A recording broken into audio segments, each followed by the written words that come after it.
The flatline scream tore through operating room 4 like a siren from hell itself.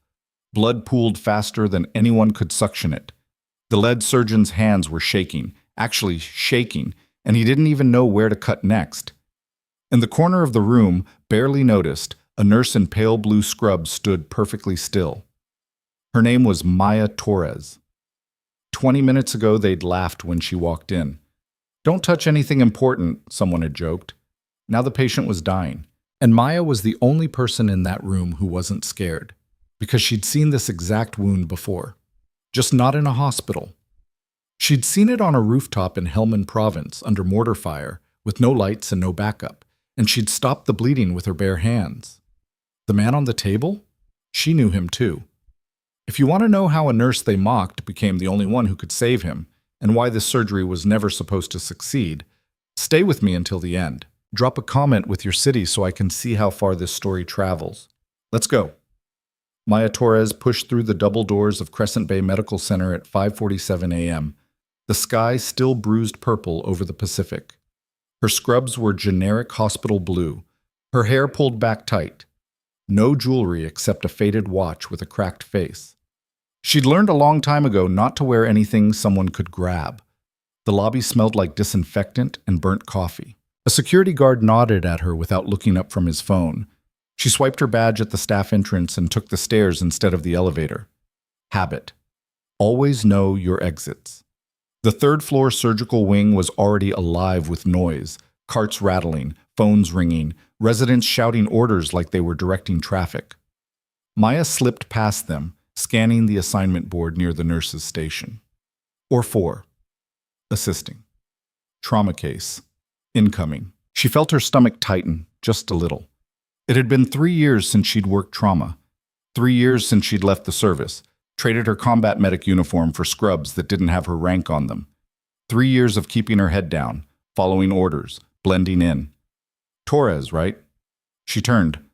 A tall resident with gelled hair and a tablet tucked under one arm was looking at her like she'd just appeared out of nowhere. "That's me." "You're new." Not a question, an observation. He didn't offer his name. "Started last week. Or 4's a big case. You done trauma before?" "Some," he smirked. "Try not to faint. It gets messy." Maya didn't answer. She just nodded and walked toward the scrub room, her expression neutral, her hands steady. She'd learned that too. Don't react, don't correct, don't prove anything until you have to. Inside the scrub room, 2 other nurses were already washing up. They glanced at her, then went back to their conversation. "Did you hear about the patient?" one of them said, soaping her forearms. "Gunshot wound. They're saying it's some kind of vet, probably gang-related." "Another one," the other nurse muttered. "I swear this city's falling apart." Maya kept her eyes on the sink, scrubbing in silence. She didn't ask questions. She didn't add commentary. She just let the hot water run over her hands and counted to 30, the way she always did. When she stepped into OR 4, the room was already tense. The anesthesiologist was prepping the ventilator. 2 surgical techs were laying out instruments with the kind of focus that meant they knew this wasn't routine. And at the head of the table stood Dr. Nathan Cross, the hospital's lead trauma surgeon. 45, silver-haired, confident in the way people are when they've never been wrong enough to doubt themselves. He glanced up when Maya entered. "You the new float nurse?" "Yes, sir." "Stay out of the way unless I call for something. This isn't a teaching case." "Understood." She took her position near the instrument tray, hands folded, eyes forward. One of the techs shot her a look, sympathy maybe, or pity. Maya didn't return it. She just waited. The doors burst open. 2 paramedics wheeled in a gurney, moving fast. The patient was a man in his mid-30s, his face pale and slick with sweat, his shirt soaked through with blood. His breathing was shallow, rapid. His eyes were half closed. "GSW to the upper left chest," one of the paramedics called out, rattling off vitals as they transferred him to the operating table. "Entry wound, no exit, BP's dropping. He's been in and out of consciousness since we picked him up." Dr. Cross stepped forward, already gloved. "Let's get him stable. I want blood, 2 units, and get me a clear view of that wound." The room moved. Hands flew. Maya stepped in when needed, handing off clamps, adjusting the suction, keeping the field clear. She didn't speak unless spoken to. She didn't offer suggestions, she just did her job. But she was watching, every movement, every breath, every flicker of the monitor. And something was wrong. The patient's heart rate was erratic, but not in the way it should be for a simple gunshot wound. His blood pressure wasn't just low, it was unstable, spiking and crashing in a pattern that didn't fit. Dr. Cross worked quickly, cutting through tissue, searching for the bullet. "Where the hell is it?" he muttered. "It should be right here." One of the residents leaned in. "Could it have fragmented?"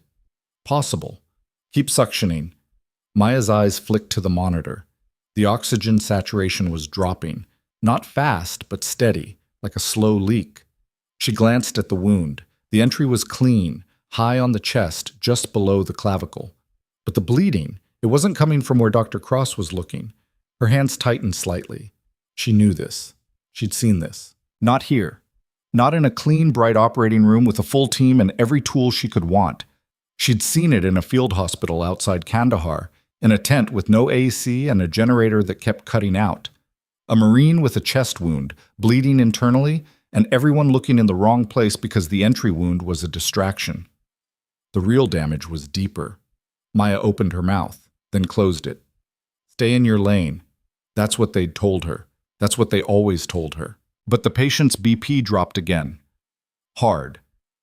"Pressure's falling," the anesthesiologist called out. "He's crashing." Dr. Cross's jaw tightened.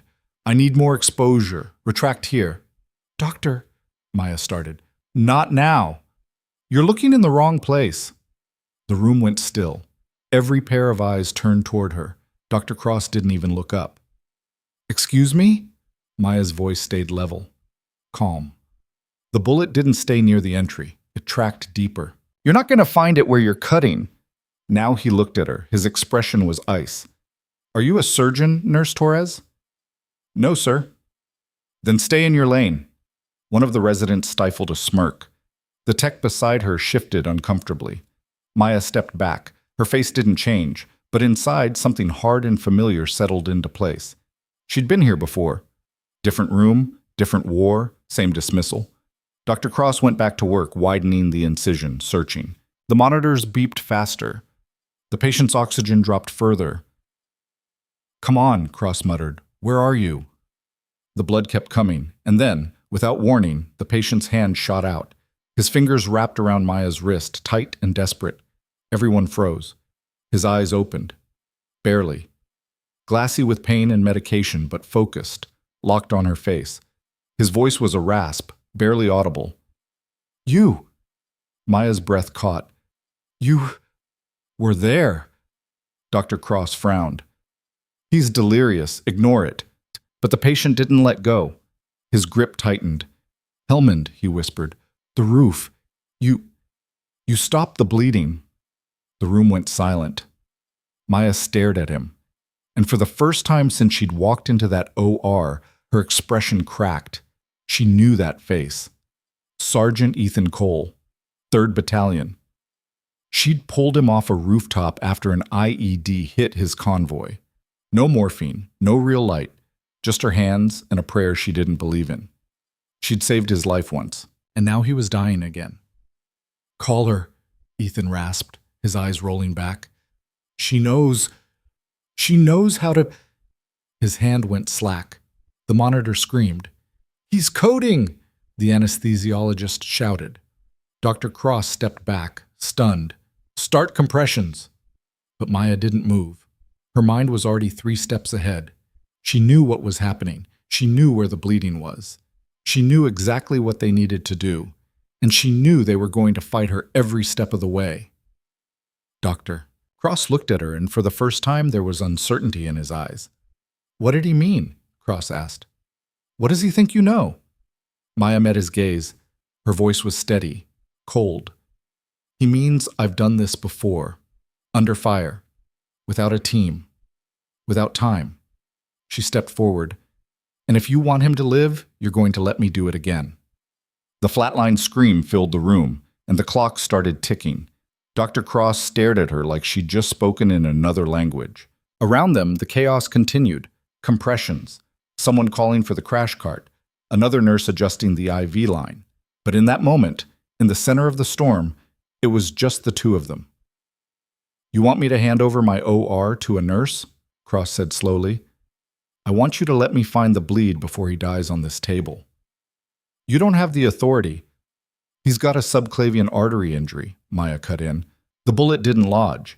It nicked the vessel on the way through and kept going. That's why you can't find it. That's why the blood loss doesn't match the wound. And that's why he's going to bleed out in the next 2 minutes if you keep looking in the wrong place. Cross opened his mouth, closed it. One of the residents spoke up. How could you possibly know that? Maya didn't look at him. She kept her eyes on Cross. Because I've seen it multiple times, and I fixed it multiple times. In a field hospital, Cross said flatly, in worse conditions than this. The monitor screamed louder. The compressions continued. Cross's hands flexed. His pride was a living thing in that room, thick and suffocating. But so was the reality of a dying man. He looked at the monitors, at the blood, at Ethan's pale, lifeless face. Then he looked back at Maya. What do you need? She didn't hesitate. Thoracotomy tray, 4 units of ONEG, and everyone in this room to do exactly what I say. For a long, impossible second, no one moved. Then Cross stepped aside. Get her what she needs. The room exploded into motion. Maya moved to the table, her hands already gloved, her mind already in the zone she hadn't visited in 3 years. The place where hesitation didn't exist, where doubt was a luxury, where the only thing that mattered was the next 30 seconds. She didn't think about the eyes on her. She didn't think about the risk. She didn't think about what would happen if she was wrong. She just worked. Retract here, she said, her voice sharp and clear. I need better access to the subclavian. One of the techs moved instantly. The resident hesitated, then followed. Maya's hands moved fast, faster than anyone in that room expected. She wasn't gentle. She wasn't cautious. She was precise. She found the artery in 40 seconds. There, she said. Clamp. The tech handed it over. Maya applied pressure, isolating the vessel, controlling the bleed. The monitor started to stabilize. Suction, she ordered. Someone cleared the field. The blood slowed, stopped. Maya didn't pause. She sutured the tear with quick, tight stitches, her hands steady as stone. No wasted motion, no hesitation. The room was silent except for the beeping of the monitors, beeping that was finally, mercifully, starting to even out. When she tied off the last suture, she stepped back. Check his pressure. The anesthesiologist's voice was almost reverent. It's coming up. 80 over 50. 85. 90. Someone let out a breath they'd been holding. Maya peeled off her gloves, her face unreadable. Dr. Cross was staring at her like he'd never seen her before. Where did you train? He asked quietly. Army, combat medic, 4 tours. And you've been working here for a week. Yes, sir. He shook his head slowly. Why the hell didn't you say something? I did. You told me to stay in my lane. The resident who'd smirked earlier looked like he wanted to disappear into the floor. Cross's jaw tightened. Then, to his credit, he nodded. You were right. I was wrong. Maya didn't react. She just looked at Ethan, still unconscious, but alive. We're not done, she said. Cross frowned. What do you mean? Maya's voice dropped, cold, certain. That wasn't a random shooting. The room went still again. What are you talking about? One of the nurses asked. Maya pointed to the wound. Entry angle's wrong. He was shot from above and behind, close range. If this was a mugging or a gang hit, the shooter would have been face-to-face or running. This was an execution. Dr. Cross's expression darkened. You're saying someone tried to kill him. I'm saying someone did, and they knew what they were doing. The anesthesiologist looked uneasy. Shouldn't we call the police? They're already here, Maya said. They came with the ambulance. But they don't know what they're looking at. She turned to Cross. When he wakes up, someone needs to ask him who wanted him dead. Because whoever it was, they're not going to stop just because he survived. The words hung in the air like smoke. Cross looked at her for a long moment, then at the monitors, then at Ethan's still form on the table. I'll make the call, he said quietly. Maya nodded. She stripped off her gown, tossed it in the bin, and walked toward the door. Torres, Cross called after her. She stopped. Good work. She didn't turn around. just kept walking. 3 hours later, Maya sat alone in the staff lounge, a cold cup of coffee in her hands. The adrenaline had worn off, leaving her hollow and tired. Her scrubs were stained, her hands ached. She hadn't eaten since the night before, but the thought of food made her stomach turn. The door opened. Dr. Cross walked in. He didn't say anything at first, just poured himself a cup of coffee and sat down across from her. "He's stable," Cross said finally. "ICU's monitoring him. He'll make it." Maya nodded. "I talked to the police," Cross continued. "They're treating it as an attempted homicide now. They want to talk to you." "I'll tell them what I know." Cross studied her. "You didn't have to step in like that." "Yes, I did. You could have been wrong. You could have made it worse." "But I wasn't, and I didn't." He almost smiled. Almost. "You've got steel, Torres, I'll give you that." Maya looked at him. "Is that a compliment or a warning?" "Both." He stood up, heading for the door. Then he paused. "For what it's worth, thank you." Maya didn't answer. She just watched him leave. And then she was alone again. She stared at the coffee, at her hands, at the clock on the wall. Somewhere in this hospital, Ethan Cole was alive because she'd refused to stay quiet. But somewhere out there, someone had tried to kill him. And Maya had a feeling this was only the beginning. Her phone buzzed, a text from an unknown number. "You don't know what you just got involved in. Walk away." Maya stared at the screen for a long time. Then she deleted the message, powered off her phone, and went back to work. The rest of her shift passed in a blur. She rotated through post-op checks, restocked supply carts, fielded questions from residents who suddenly seemed very interested in her background. Word had spread fast. The new nurse who'd saved a patient in OR 4. The one who'd stepped up when the lead surgeon couldn't find the bleed.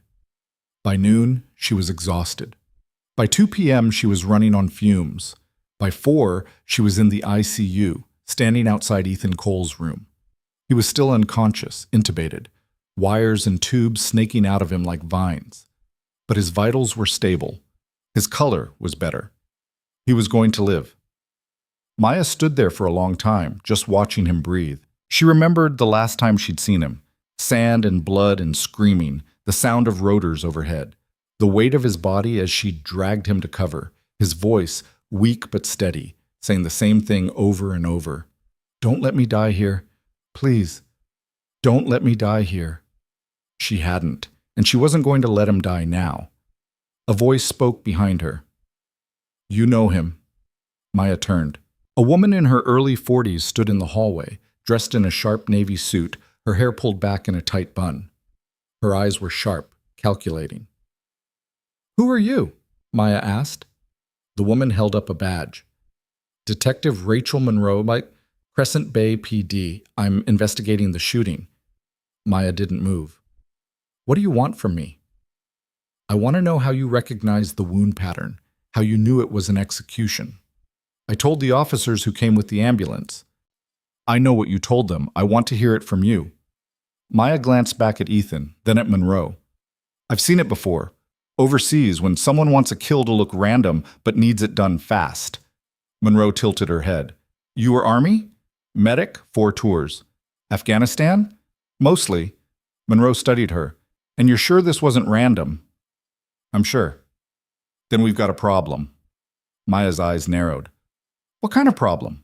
Monroe stepped closer, lowering her voice. "Sergeant Cole was working with us. He's a witness in a federal case. We've had him in protective custody for the last 2 months, but he insisted on coming back to Crescent Bay to see his daughter. We had a team watching him, but someone got to him anyway." Maya's stomach dropped. "Who?" "We don't know yet. But whoever it was, they're connected. They knew where he'd be, they knew when, and they knew how to get past our people." "So what are you saying?" Monroe met her eyes. "I'm saying if they tried once, they'll try again. And if you're on their radar now, because you saved him, you might be next." The words landed like a punch. Maya didn't flinch, but her mind was already racing. "What do you want me to do?" she asked. "Stay alert. Don't talk to anyone you don't trust. And if you see anything that feels wrong, you call me." Monroe handed her a card. Plain white. Just a name and a number. Maya took it. Monroe started to walk away, then stopped. "One more thing." "What?" Thank you for saving him. We need him alive. And then she was gone. Maya stood alone in the hallway, the card in her hand, her heart pounding. She looked back at Ethan. He was still breathing, still alive. But for how long? She turned and walked away, her mind already working through the angles, the risks, the options. She'd survived 4 tours. She'd pulled men out of fire. She'd stitched wounds under mortar rounds and held dying soldiers in her arms. She wasn't afraid of a threat, but she also wasn't stupid. Whoever wanted Ethan dead had resources, connections, and now they knew she was in the way. Maya pushed through the ICU doors and headed for the elevator. Her shift was over. She needed to think, to plan, to figure out what the hell she'd just walked into. The elevator doors opened. She stepped inside, and that's when she saw him. A man in a maintenance uniform, standing in the back corner, baseball cap pulled low, hands in his pockets. He didn't look at her, but he didn't look away either. Maya's instinct screamed. The doors started to close. She stepped back out at the last second. The man's head turned, just slightly. Their eyes met, and Maya knew. She turned and walked fast back toward the ICU, her pulse hammering in her ears. Behind her, the elevator doors closed. She didn't look back. She pulled out her phone, powered it on, and dialed Monroe's number. It rang once, twice. Monroe, it's Torres. There's someone here. What do you mean? In the hospital, watching. I think they're here for him. A pause. Then Monroe's voice, sharp and urgent. Where are you? 3rd floor, ICU wing. Stay there.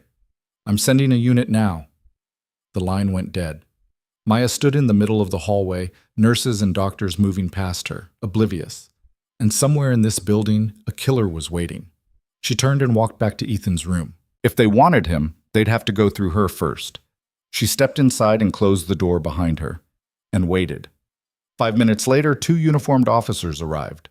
Monroe was with them. We're sweeping the building, Monroe said. Did you get a good look at him? White male, 5'10", maintenance uniform, cap, no visible tattoos or scars. Cameras? Should have caught him. Monroe pulled out her radio and barked orders. The officers moved fast, splitting up, checking rooms. Maya stayed by Ethan's bedside. Monroe looked at her. You sure about this? I'm sure. You could have been wrong. Could have been just a guy going to work. I wasn't wrong. Monroe didn't argue. She just nodded. We're moving him, tonight. Secure location. You won't know where. Good. Monroe hesitated. You should go home, stay off the radar for a while. I'm working tomorrow. Torres. I'm not running. Monroe studied her, then she sighed. Fine. But you keep that phone on. And you don't go anywhere alone. Maya didn't answer. Monroe turned to leave, then stopped. Why are you doing this? Maya looked at Ethan, at the monitors, at the man she'd saved twice now. Because someone has to. Monroe left. Maya stayed. An hour later, a transport team arrived. They moved Ethan quickly, efficiently, without a word. Maya watched them wheel him out, watched the doors close behind them. And then she was alone. She walked out of the ICU, down the hall, past the nurses' station. No one stopped her. No one asked questions. She took the stairs down to the lobby, pushed through the front doors, and stepped out into the cool evening air. The parking lot was half empty. Her car was parked near the back, under a flickering streetlight. She walked toward it, keys in hand, eyes scanning. Nothing. She unlocked the door, slid inside, and started the engine. And that's when she saw it. A note tucked under her windshield wiper. Maya's blood went cold. She got out, grabbed the note, and unfolded it. 4 words. Handwritten. You should have walked away. Maya stood there, the note in her hand, the wind pulling at her hair. She looked around the parking lot. Empty, silent, but somewhere, someone was watching. She got back in her car, locked the doors, and drove. Not home? Not yet. She needed to think. She needed to figure out who the hell she was dealing with, and she needed to do it fast. Because whoever they weren't playing games anymore. She drove for 20 minutes before she realized she was heading toward the waterfront. Not a plan, just instinct, the kind that kicks in when your brain shuts down and your body takes over. Maya parked near the old pier where the commercial fishing boats docked during the day. Now it was empty. Just her car, the sound of waves hitting the pylons, and the distant hum of traffic on the highway. She turned off the engine and sat there, the note still in her hand. You should have walked away. The handwriting was clean, deliberate, not rushed. Whoever wrote it had taken their time, had waited for her, had known exactly where she'd be. She folded the note and shoved it in her pocket. Then she pulled out her phone and scrolled through her contacts. There weren't many. A few old army buddies scattered across the country. Her landlord, a dentist she'd seen once. That was it. No family, no close friends, no one who'd notice if she disappeared. She'd built her life that way on purpose. After 4 tours, after seeing what happened to people who got too close, too comfortable, too attached, she'd learned to keep her distance. It was safer that way, cleaner. But now it felt like a mistake. She dialed a number she hadn't called in 2 years. It rang 4 times before a gruff voice answered. Yeah? It's Maya. A pause, then a low chuckle. Torres, damn. Didn't think I'd hear from you again. I need a favor, Reeves. The chuckle died. What kind of favor? The kind where you tell me if someone's looking for me. Silence. You in trouble? Reeves asked. Maybe. I don't know yet. Where are you? Crescent Bay, California. What the hell are you doing out there? Working, nursing. You? A nurse? Yeah, me. A nurse. Reeves grunted. All right, give me a name. Someone you pissed off? I don't have a name. I've got a dead Marine who's not dead anymore, and someone who really wants him that way. Another pause, longer this time. Federal? Reeves asked. Yeah. Detective said he's a witness in a case. Someone tried to execute him. I stopped it. And now they're after you. Looks that way. Reeves exhaled slowly. You sure you want me digging into this? Because if it's federal, it's messy. And if it's messy, you might not like what I find. I don't care what I like. I need to know who I'm dealing with. All right, give me 48 hours. I don't have 48 hours. Then give me what you got and hope I'm faster than whoever's hunting you. Maya told him everything. The shooting, the surgery, the man in the elevator, the note. When she finished, Reeves was quiet for a long time. Maya, he said finally, you need to disappear. Right now. Tonight. I'm not running. Then you're an idiot. Probably, he sighed. I'll see what I can dig up. But you keep your head down, don't play hero. Too late. She hung up before he could argue. Then she sat there in the dark, listening to the waves, trying to figure out her next move. She couldn't go home. Not yet. If they knew where she worked, they knew where she lived. She couldn't go to the police. Monroe was already involved, but Maya didn't know how deep this thing went. Didn't know who she could trust. She needed information. She needed leverage. And there was only one person who could give it to her. Ethan Cole. But Ethan was gone. Moved to a secure location, somewhere Maya couldn't reach him. Unless she did something stupid. She started the car and pulled out her phone again. This time she called the hospital. Crescent Bay Medical Center. This is Nurse Torres. I need to speak with Detective Monroe. She's in the building. One moment. The line clicked. Hold music played. Maya gripped the wheel, her knuckles white. Monroe. It's Torres. I need to see Ethan Cole. Not happening. I found another note. On my car. They're tracking me. Monroe swore under her breath. Where are you? Doesn't matter. I need to talk to him. If he's a witness, he knows who's after him. And if I'm a target now, I deserve to know why. You're not cleared for that information. I don't care about clearance. I care about staying alive. Monroe was quiet. Maya could hear voices in the background, radios crackling.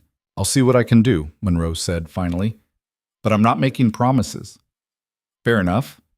Where can I reach you? I'll call you in an hour. Maya hung up before Monroe could push back. Then she drove. No destination. Just moving. Staying ahead of whatever was coming. An hour later, she pulled into a 24-hour diner off the highway. Neon sign flickering. Half the booths empty. She ordered coffee and sat in the back corner facing the door, her phone on the table. It rang at exactly 60 minutes. Monroe. It's me. I talked to my supervisor. He says no. Maya's jaw tightened. Then I'm done helping. Torres, you want me to be bait? Fine, but I'm not doing it blind. It's not that simple. Yes, it is. Either you trust me or you don't. Monroe sighed. If I bring you in, you follow my rules. You don't ask questions. You don't push. You listen to what he tells you, and then you walk away. Understood? Understood. I'll send you an address. Be there in 30 minutes. Come alone. The line went dead. Maya left a 10 on the table and walked out. The address Monroe sent led to an industrial park on the east side of the city. Old warehouses, most of them abandoned. No streetlights, no cameras. The kind of place that didn't exist on any official map. Maya parked between two rusted shipping containers and got out. Her breath misted in the cold air. She scanned the area. No movement. No sound except the distant hum of the freeway. A door opened across the lot. Monroe stepped out, flanked by two men in tactical gear. No badges, no uniforms, just body armor and rifles. Over here, Monroe called. Maya walked toward them, her hands visible, her movement slow. Monroe gestured to the door. He's inside. You've got 10 minutes. That's it? That's all I can give you. Maya nodded and stepped through the door. Inside, the warehouse was gutted. No furniture, no equipment, just concrete and shadows. In the center of the room, under a single hanging bulb, sat Ethan Cole. He was in a wheelchair, still hooked to an IV, his chest heavily bandaged. But he was awake, alert. His eyes locked on Maya the moment she walked in. You came, he said. His voice was rough but steady. Maya stopped a few feet away. I didn't have a choice. They tell you what's going on? Not enough. Ethan nodded slowly. Figures. Maya crossed her arms. So tell me, why does someone want you dead? Ethan looked at her for a long moment. Then he leaned back, wincing. You remember Helmand? He asked. Of course. You remember what we were doing out there? You were convoy security, route clearance. That's what they told everyone. But it wasn't the whole story. Maya frowned. What are you talking about? Ethan's expression darkened. We were running protection for contractors, private military. They were moving equipment, weapons, cash, stuff that wasn't supposed to be there. We didn't ask questions. We just kept them alive. And one of those contractors is now a very rich man. He's got political connections, business deals, a reputation to protect. And I'm the only one left who knows what he did out there. Maya's stomach tightened. What did he do? Sold weapons to the wrong people, funneled money, got Marines killed to cover it up. The words hung in the air like poison. You're a witness, Maya said quietly. I'm a loose end. And they've been trying to tie you up. For 2 years now. They've tried 3 times. This was the closest they got. Maya looked at him. At the man she'd pulled off that rooftop. The man she'd saved twice now. Why didn't you just disappear? She asked. Change your name, go off the grid. Ethan's jaw tightened. Because I've got a daughter. She's 9, and I'm not running from her. Maya didn't say anything. That's why I came back, Ethan continued. I wanted to see her, one more time, before the trial. Does she know? No. And she won't, not if I can help it. Maya exhaled slowly. Who's the contractor? Ethan shook his head. I can't tell you that. Why not? Because if I do, you become a target, a real one. And I'm not putting that on you. I'm already a target. Not like this. Maya stepped closer. Listen to me. They left a note on my car. They're watching me. They know where I work, where I live. I'm in this whether you tell me or not. Ethan stared at her. Then he looked away. His name is Vincent Hale, he said quietly. He runs a security firm called Ironclad Solutions. Offices in 6 countries. Contracts with half the defense industry. He's untouchable. No one's untouchable. He is. Trust me. I've been trying to bring him down for 2 years, and all I've got to show for it is a bullet in my chest. Maya's mind was already working. Vincent Hale, Ironclad Solutions. She didn't know the name, but she knew the type. Men who made fortunes off war, who sent others to die while they counted money in boardrooms. What's the trial? She asked. Federal racketeering, weapons trafficking, conspiracy to commit murder. If I testify, he goes to prison for the rest of his life. And if you don't? He walks. And every Marine who died because of him died for nothing. Maya looked at him, really looked at him. At the scars, the exhaustion, the weight of carrying a secret that could destroy a man who thought he was above the law. When's the trial? She asked. 3 weeks. And they're going to keep you alive that long? That's the plan. Plans change. Ethan almost smiled. You sound like a soldier. I was a soldier. I know. That's why I'm still breathing. The door opened. Monroe stepped in. Time's up, she said. Maya looked at Ethan one last time. Stay alive, she said. You too. She walked out. Monroe followed her to the parking lot. You get what you needed? Monroe asked. Yeah. Then forget it. Forget the name. Forget the case. Forget everything you just heard. Maya stopped. You serious? Dead serious. Vincent Hale has lawyers, money, and connections that go all the way to Washington. If he knows you're involved, he'll bury you. He already knows. Then pray he doesn't care enough to follow through. Maya got in her car and slammed the door. She didn't pray. She drove. Back to the city. Back to the hospital. Back to the place where this whole thing started. She parked in the staff lot and sat there, staring at the building. Lights glowed in the windows. People moved behind glass, doctors, nurses, patients, all of them going about their lives, unaware that somewhere in the shadows, men like Vincent Hale were pulling strings. Maya pulled out her phone and searched the name. Vincent Hale, CEO, philanthropist, decorated veteran. His face smiled back at her from a dozen articles, awards, charity galas, handshake photos with senators and generals. He looked like a hero. But Maya had seen enough heroes to know what they looked like when the cameras were off. She kept digging, found his company website, press releases, client lists, government contracts. And then she found something else, a photo from a fundraiser 6 months ago. Vincent Hale standing next to a woman in a red dress, both of them holding champagne glasses, smiling for the camera. The woman looked familiar. Maya zoomed in, and her blood went cold. It was Dr. Lauren Vance, chief of surgery at Crescent Bay Medical Center, the woman who'd hired Maya, the woman who'd assigned her to OR4, the woman who'd put her in the same room as Ethan Cole. Maya's hands shook. It wasn't random. None of it was random. She'd been placed there, used, set up to either save Ethan or fail trying. But why? Her phone buzzed. A text from an unknown number. You're asking the wrong questions. Maya stared at the screen. Another text came through. Meet me at the pier, midnight. Come alone or don't come at all. No name, no signature. Maya checked the time. 11:47 p.m. She had 13 minutes.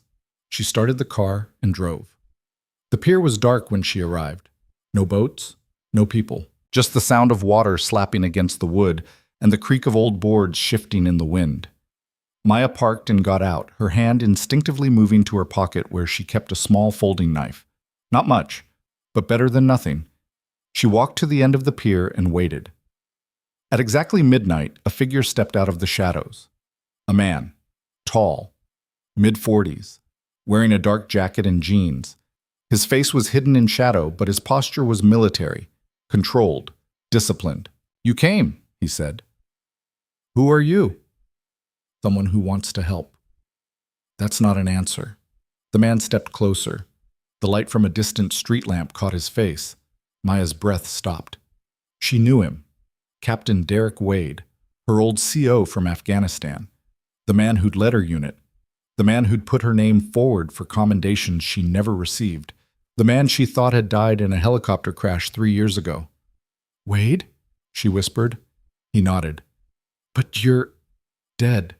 I know. That's what they wanted everyone to think. Maya's mind reeled. What the hell is going on? Vincent Hale didn't just sell weapons overseas, Wade said. He sold intelligence, troop movements, mission details. He got entire units killed for profit. I started digging into it after I got back, and when I got too close, they tried to kill me. So I let them think they succeeded. And you've been hiding ever since. I've been gathering evidence, building a case, and Ethan Cole is the final piece. So why contact me? Because you're the only person who can keep him alive. Maya shook her head. The police have him. The feds. They've got resources I don't. They've also got leaks. Someone on the inside is feeding Hale information. That's how they knew where Ethan would be. That's how they got to him. And you think I can stop that? I think you're the only one they won't see coming. Maya stared at him. You want me to what? Play bodyguard? I want you to do what you do best. Stay quiet, stay sharp, and when the time comes, save his life. I already did that. And you're going to have to do it again, because in 3 weeks, Ethan testifies. And before that happens, Hale is going to make one more move, a big one. And when he does, you need to be ready. Ready for what? Wade's expression hardened. To finish what we started. Before Maya could respond, headlights swept across the pier. Wade tensed. You were followed. I wasn't. Go. Now. Wade, go. He shoved her toward her car. Maya stumbled, caught herself, and ran. Behind her, the headlights grew brighter. A black SUV roared onto the pier, tires screeching. Maya reached her car, yanked the door open, and threw herself inside. She started the engine and slammed the gas. In her rearview mirror, she saw Wade disappear into the shadows. She saw the SUV screech to a halt. She saw 2 men get out, guns drawn. And then she was gone, speeding down the empty road, her heart hammering, her mind screaming. She didn't stop until she was miles away, parked behind a closed gas station, her hands gripping the wheel so hard her fingers went numb. Wade was alive. Vincent Hale had a mole inside the investigation, and Maya was standing in the middle of a war she didn't understand. Her phone buzzed. Another text. Same unknown number. They know you met him. Run. Maya didn't run. She sat in that gas station parking lot for 10 minutes, staring at the text, her thumb hovering over the screen.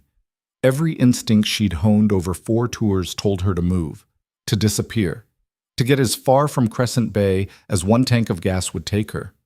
But she didn't, because running meant Ethan died. And if Ethan died, Vincent Hale walked free. And if Hale walked free, every Marine who'd bled out in the sand because of his greed died for nothing. Maya deleted the text and started the car. She drove back into the city, taking side streets, checking her mirrors every 30 seconds. No headlights followed. No black SUVs materialized behind her. But that didn't mean they weren't watching. She parked 3 blocks from her apartment and walked the rest of the way, staying in the shadows, her hand on the knife in her pocket. Her building was quiet. No one in the lobby. No one on the stairs. She unlocked her door and stepped inside, closing it softly behind her. The apartment was small. 1 bedroom, minimal furniture, nothing on the walls. She'd lived here for 6 months and it still looked temporary, because in her mind, it was. She'd never planned to stay. Maya went to the kitchen and pulled a bottle of water from the fridge. She drank half of it in one pull, then set it down and leaned against the counter. Her phone buzzed again. This time it was Reeves. "Talk to me," she said. "You sitting down?" "No." "You should be." Maya pulled out a chair and sat. "I dug into Vincent Hale," Reeves said. "And you weren't kidding. This guy's connected. Defense contracts, political donations. He's got senators on speed dial. Tell me something I don't know." "He's also got a private security team, ex-military, ex-intelligence. These aren't mall cops, Maya. They're operators. And from what I'm seeing, at least 3 of them are in Crescent Bay right now." Maya's grip tightened on the phone. "How do you know?" "Credit card transactions, hotel bookings, rental cars. They're not hiding. They don't need to." "What about the feds? They've got Ethan in protective custody." "Yeah, and Hale knows it, which means someone on that detail is feeding him information." "Wade said the same thing." Reeves paused. "Wade? As in Captain Derek Wade?" "Yeah." "Maya, Wade's dead." "He's not. I saw him. Tonight." Silence. "You sure it was him?" Reeves asked carefully. "I'm sure." "Then you're in deeper than I thought." "I know." Reeves exhaled slowly. "Listen to me. You need to get out of there. Tonight. I can have someone pick you up in 2 hours. We'll get you somewhere safe." "I'm not leaving." "Maya, I'm not leaving." Another pause. "Then you're going to need help," Reeves said, "and I can't do much from here." "I'm not asking you to." "What are you asking?" Maya thought for a moment. "I need to know where they're keeping Ethan. The real location, not the official one. That's classified. I know. And even if I could get it, which I can't, you'd be walking into a federal operation. They'd arrest you. Not if they don't see me coming. Reeves was quiet for a long time. You're really doing this, he said finally. Yeah. You're going to get yourself killed. Maybe. And you're okay with that? Maya looked around her empty apartment, at the bare walls, the packed bags in the closet she never unpacked, the life she'd built that wasn't really a life at all. I'm okay with it, she said. Reeves sighed.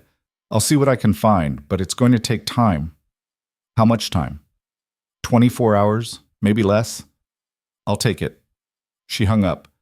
Then she went to her bedroom and pulled a duffel bag from under the bed. Inside was everything she'd kept from her time overseas. A med kit, tactical gloves, a compact trauma shears. And at the bottom, wrapped in an old t-shirt, a Sig Sauer P32, she wasn't supposed to have. She checked the magazine. Full, 15 rounds. She hadn't fired it in 3 years. Maya set the gun on the bed and stared at it. Then she repacked the bag and tried to sleep. She woke at 5 a.m. to the sound of her phone ringing. It was Monroe. We've got a problem, Monroe said without preamble. Maya sat up. What kind of problem? Ethan's daughter. She's missing. Maya's blood went cold. What do you mean, missing? She didn't come home from school yesterday. We thought she was with her mother, but the mother says she dropped her off at a friend's house. The friend says she never showed up. How long? 16 hours. And you're just telling me now? We've been searching, but we've got nothing. No witnesses. No surveillance. Nothing. Maya was already moving, pulling on clothes, grabbing her keys. You think Hale took her? Maya said. I think it's a hell of a coincidence if he didn't. Has Ethan been told? Not yet. We're trying to keep him stable. If he finds out, he'll lose it. Yeah. Maya grabbed her bag and headed for the door. Where are you? Station, downtown. I'm on my way. She hung up and ran. The precinct was chaos when Maya arrived, phones ringing, officers shouting, a dozen people moving in different directions at once. Monroe met her at the front desk. Follow me, Monroe said. They went to a conference room in the back. Inside, a map of Crescent Bay was spread across a table marked with red circles and handwritten notes. 2 detectives stood over it, arguing about search grids. Monroe closed the door behind them. What do you need from me? Maya asked. I need you to talk to Ethan. He trusts you. Maybe he'll tell you something he won't tell us. You think he knows where she is? I think he might know who took her, and if he does, we need that information now, before this turns into a body recovery. Maya's jaw tightened. Where is he? Safe house, 20 minutes from here. I'll take you. They drove in silence. Monroe's hands were tight on the wheel, her eyes flicking to the mirrors every few seconds. She was scared. Maya could see it, not for herself, for the kid. The safe house was a nondescript ranch on the outskirts of the city, surrounded by chain-link fence and monitored by 2 unmarked cars parked across the street. Monroe pulled into the driveway and cut the engine. He doesn't know yet, Monroe said, about his daughter. You want me to tell him? I want you to get him to talk. However you have to. Maya got out without answering. Inside the house was small and cramped. Federal agents moved through the rooms like ghosts, earpieces in, eyes sharp. One of them nodded at Monroe and stepped aside. Ethan was in the back bedroom, sitting on the edge of a twin bed, staring at the floor. He looked up when Maya walked in. They found me already? He asked. No, Maya said, but they found something else. Ethan's expression shifted. What? Maya closed the door behind her. Your daughter's missing. The color drained from his face. What are you talking about? She didn't come home yesterday. The police have been looking. They've got nothing. Ethan stood, swaying slightly. No, she's with her mom. She's not. He grabbed the edge of the bed to steady himself. When? 16 hours ago. And you're just telling me now? I just found out. Ethan's breathing quickened. His hands shook. They took her. Hale took her. We don't know that. I know it. He turned on her, his eyes wild. This is what he does. He takes the people you love, and he uses them against you. I should have known. I should have... Ethan. He wasn't listening. He was pacing now, his hands pulling at his hair. I should have stayed away. I should have never come back. I put her in danger. Ethan. Maya grabbed his arm, forcing him to stop. I need you to focus. If Hale has her, then he's going to reach out. He's going to want something, and when he does, we need to be ready. Ethan stared at her. What if he doesn't reach out? What if he just... He will. Because he needs you to do something. Drop the case. Refuse to testify. Whatever it is, he's going to use her to make you do it. Ethan's hands clenched into fists. I can't lose her, Maya. She's all I have left. You won't. You don't know that. I know that if you fall apart, she's already gone. The words hit him like a slap. He blinked, his jaw working. Then he nodded. What do I do? He asked quietly. You wait. And when he calls, you do exactly what I tell you. Ethan sat back down, his head in his hands. Maya stepped outside. Monroe was waiting in the hallway. Well? Monroe asked. He thinks Hale took her, and he's probably right. So what do? We wait for contact, and we figure out what Hale wants. Monroe's phone buzzed. She pulled it out, glanced at the screen, and went pale. What? Maya asked. Monroe turned the phone around. It was a photo. A little girl with dark hair and brown eyes sitting in a chair, her hands zip-tied in front of her. She wasn't crying. She wasn't hurt. But she was terrified. Below the photo, a message. You have 24 hours, drop the case, or she dies. Maya felt the floor tilt beneath her. We need to trace this, Monroe said, already dialing. Get a location. It's a burner, Maya said. He's not stupid. Then what do we do? Maya looked at the photo again, at the girl's face, at the fear in her eyes. Then she looked at Monroe. You keep this quiet. You don't tell the feds. You don't tell anyone. Maya, if word gets out that Hale has leverage, the case falls apart. Ethan stops cooperating. Hale walks. And the girl dies. Not if I find her first. Monroe stared at her. You're serious. Dead serious. You're a nurse, not a cop, not a soldier, not anymore. Maya's voice dropped. I'm whatever I need to be. Monroe hesitated. Then she handed Maya the phone. You've got 24 hours, Monroe said. After that, I'm calling it in. Maya took the phone and walked back into the bedroom. Ethan looked up. They sent proof of life, Maya said. She showed him the photo. Ethan's face crumpled. Oh God, she's alive. And she's going to stay that way. How? Because I'm going to find her. You don't even know where to start. Maya studied the photo again, the chair, the wall behind it, the light coming from a window on the left. Then she saw it. A logo. Faint, barely visible on a cardboard box in the corner of the frame. Ironclad Solutions. Maya's pulse quickened. I know exactly where to start, she said. She walked out of the safe house, Monroe trailing behind her. Where are you going? Monroe called. To Hale's office? You can't just walk in there. Watch me. Maya got in her car and drove. Ironclad Solutions was housed in a glass tower downtown, 20 floors of corporate power wrapped in steel and money. Maya parked in the public garage across the street and sat there for a moment, watching the building. She couldn't just walk through the front door. Security would stop her. Hale would know she was coming. But she didn't need the front door. She pulled out her phone and called Reeves. I need building schematics, she said when he answered. Ironclad Solutions. Downtown Crescent Bay. Why?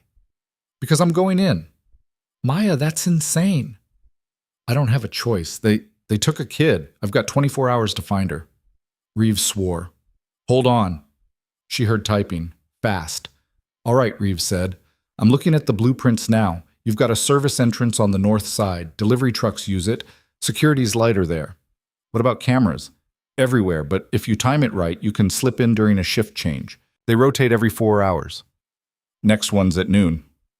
Maya checked the time. 11:43. I'll make it work. Maya, listen to me. If you get caught in there, I can't help you. No one can. I know. Then why are you doing this? Maya looked at the photo of Ethan's daughter still on Monroe's phone. Because someone has to. She hung up. At 11:58, Maya crossed the street and walked to the north side of the building. A loading dock. Two security guards standing near a reinforced door, both of them checking their phones. At exactly noon, one of them walked away, disappearing around the corner. The other one followed 30 seconds later. Maya moved fast. She slipped through the door before it closed, finding herself in a concrete hallway lit by flickering fluorescence. She heard voices ahead, footsteps. She ducked into a storage room and waited. The footsteps passed. Maya moved deeper into the building, following the layout Reeves had sent her. Stairs. Up 3 floors. Then a left. The executive offices. She reached the 3rd floor and stepped into a carpeted hallway. Glass offices lined both sides. Empty. Most of the staff was at lunch. Maya moved quickly, checking nameplates. And then she found it. Vincent Hale, CEO. The door was locked. Maya pulled a small toolkit from her bag, something she'd carried since Afghanistan, when locked doors meant the difference between life and death. It took her 40 seconds to pick the lock. She slipped inside and closed the door behind her. Hale's office was massive, floor-to-ceiling windows overlooking the city, dark wood desk, leather chairs, awards and commendations lining the walls. Maya ignored it all. She went straight to the desk and started searching, drawers, files. Anything that might tell her where he was keeping the girl? Nothing. She checked the computer, locked. No way to crack it without time she didn't have. Then she saw the safe. Built into the wall behind a framed photo of Hale shaking hands with a general. Maya pulled the photo aside and stared at the keypad. 6 digits. She tried Hale's birthday. Nothing. She tried the company's founding year. Nothing. She stepped back, thinking. Then she saw it. A photo on the desk. Hale with a young boy. His son, maybe. The frame had an engraved date. August 14th, 2009. Maya punched it in. The safe clicked open. Inside were files, documents, USB drives, and a handwritten note. Pier 7. Warehouse 3. 48 hours. Maya's hand shook as she pulled out her phone and took a photo of everything in the safe. Then she heard voices in the hallway. Supposed to be here by now. Did you call him? Yeah, he's on his way up. Maya's heart stopped. She closed the safe, replaced the photo, and moved to the door. The voices were getting closer. She couldn't go out the way she came in. She looked at the window, 3rd floor, too high to jump, but there was a ledge. Maya unlocked the window and pushed it open. Cold air rushed in. She climbed out onto the ledge, her back pressed against the glass, her hands gripping the frame. The door to Hale's office opened. Maya held her breath. Inside, 2 men walked in. One of them was talking on the phone. The other was opening the safe. It's still here, the man said. Yeah, all of it. Maya's fingers ached. The wind pulled at her. The men spent 3 minutes inside. Then they left, closing the door behind them. Maya waited another 30 seconds. Then she climbed back in, closed the window, and ran. She made it out of the building without being seen. By the time she reached her car, her hands were shaking so hard she could barely hold the keys, but she had what she needed. Pier 7, Warehouse 3. She called Monroe. I know where she is. Monroe's voice was sharp. Where?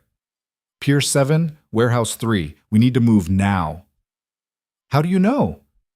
I just do. Are you coming or not? A pause. I'm coming, but we're doing this my way. No cowboys, no heroics. Fine, just get there.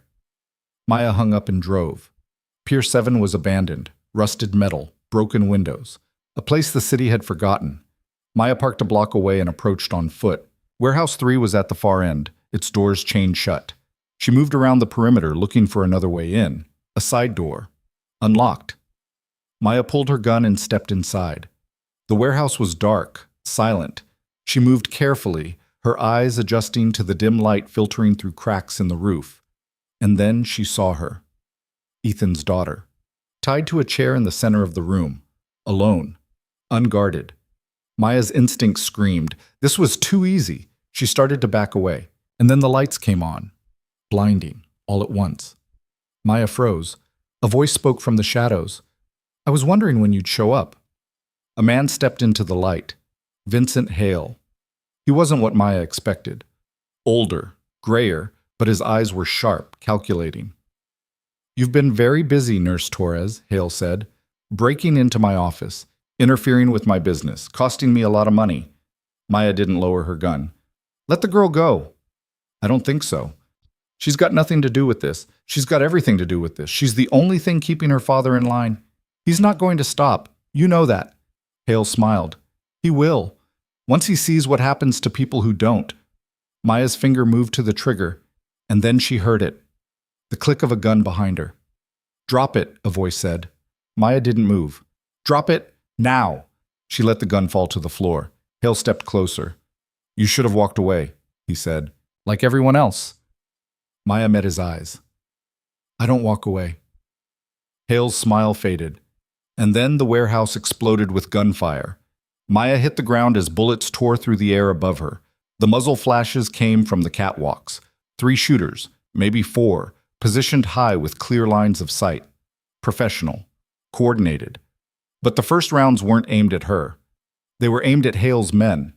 2 of them dropped before they could even turn around.